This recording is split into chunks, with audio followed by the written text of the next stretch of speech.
it's Kazza and welcome back to Bedtime Stories. Today we're reading Duck, based on the railway series Thomas and Friends. This is a story about Duck, the Great Western Engine. When he came to the station, he soon made it clear that he wouldn't put up with any nonsense. But there was one engine who was more than a match for him. One morning, Percy was talking to Gordon and James in the engine shed.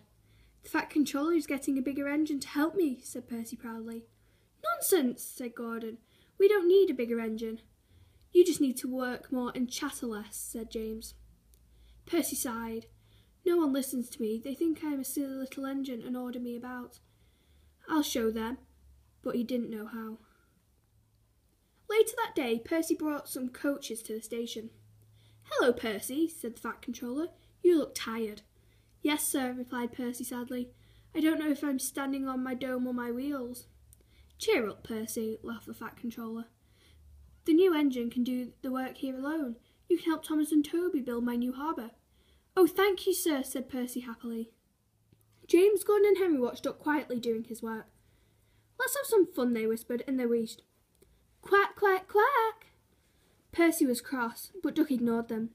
Then the engines began to order him about. "Do they tell you to do things, Percy?" asked Duck. "Yes, they do," replied Percy sadly. "Right," said Duck. "We'll soon stop that nonsense." And he whispered something to Percy. "We'll do it tonight." The next morning the new engine arrived. Here's a Great Western Engine. "What's your name?" asked the Fat Controller. "Everyone calls me Duck, because they say I waddle," replied the engine. "I don't really, sir, but I like being called Duck." "Duck it is, then," said the Fat Controller. "Percy, come and show Duck around." Percy and Duck got on well. Duck knew how to make the trucks behave, and soon they were almost finished. That evening the Fat Controller was just about to go home for tea when he heard a terrible noise. He hurried to the yard. Henry, Gordon and James were wheezing furiously. "Stop that noise," bellowed the Fat Controller. "They won't let us in," hissed Gordon. And the Fat Controller realised that Duck and Percy were sat calmly at the points outside the engine shed, refusing to move. The Fat Controller was very angry. "Duck, explain this behaviour," he shouted. "Beg your pardon, sir," said Duck politely, "but these engines are giving us orders. Please can you inform them that we only take orders from you?" "Duck and Percy, you are causing a disturbance," thundered the Fat Controller. "And as for you," he said, turning to the big engines, "you made the disturbance. Duck is quite right. This is my railway and I give the orders." Henry, Gordon and James were very embarrassed. From then on, Duck worked well at the yard, and the Fat Controller was very pleased with him. One day, Duck was resting in the engine shed when the Fat Controller arrived. "Would you like to have a branch line of your own?" he asked. "Yes, please, sir," Duck replied excitedly, and he took charge of his own branch line, which ran along the coast to the small railway. Duck was very proud of his branch line, but he couldn't do all the work himself, so Donald and Douglas took turns to help him. One evening he was talking to Donald. "You don't understand how much the Fat Controller relies on me," said Duck proudly.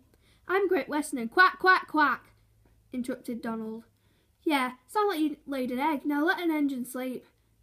"Quack yourself," said Duck indignantly. The following morning Duck spoke to his driver. "Donald says I quack as if I laid an egg," he said. "Let's play a joke on him to teach him a lesson." "I have an idea," laughed his fireman, and he whispered something to Duck and his driver.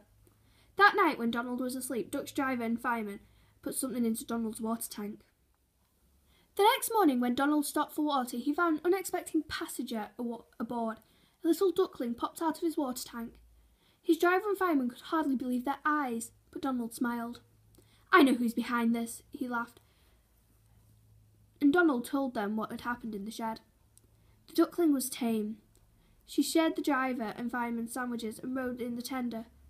But as the day went on, she grew tired of travelling and hopped off at a station where she stayed. Before they reached home, Donald and his driver and fireman made a plan.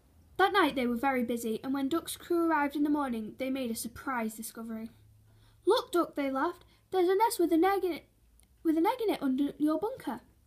Donald opened a sleepy eye. "Well, well," he exclaimed, "you must have laid it in the night." Duck laughed. "You win, Donald. It would take a clever engine to get the better of you." Duck and Donald became good friends, and the duckling settled at the station. She lived in a pond nearby, but she always flew back to the station to welcome the engines. Donald was her favourite, and she sometimes hopped on for a ride. The station master called her Dilly, but to everyone else she was always Donald Duck. So I really hope you enjoyed. Thanks for watching. Please like, comment, subscribe, and I'll see you all next time. Bye! Also, comment below what book you want me to read next. I'll take any suggestion. Bye!